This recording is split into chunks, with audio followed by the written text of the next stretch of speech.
Para sa detalye ng mga balita, makalipas ang 30 dekada muling bumisita ang Foreign Minister ng Lithuania dito sa bansa.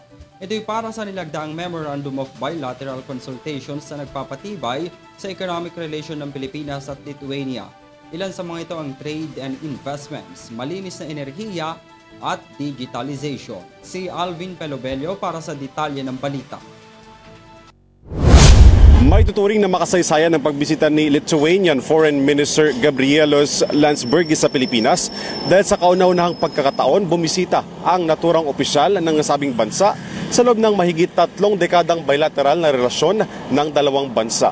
Pinagtibay ng Lithuania at Pilipinas ang relasyon sa ilalim ng nilagdaang Memorandum of Understanding on Bilateral Consultations sa pagitan ng Department of Foreign Affairs at ang Ministry of Foreign Affairs ng nasabing bansa Setyembre noong nakarang taon.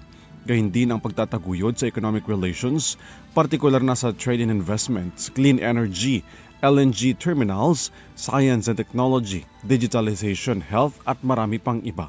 Nagpalitan din ng dialogo sina Secretary Enrique Manalo at Landsbergis sa interes ng dalawang bansa pagdating sa pagpapalakas ng demokrasya at ng rule of law.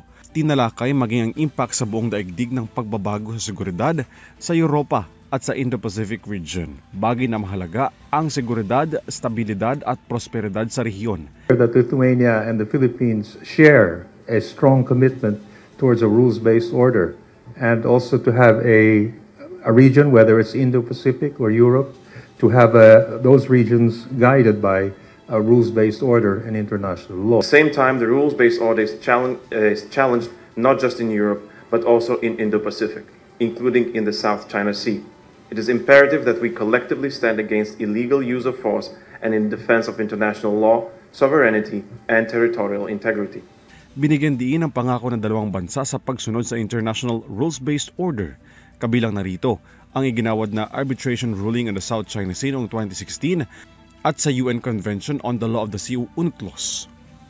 Para sa EuroTV News, Alvin Pelobelio sumasaludo sa bawat Pilipino.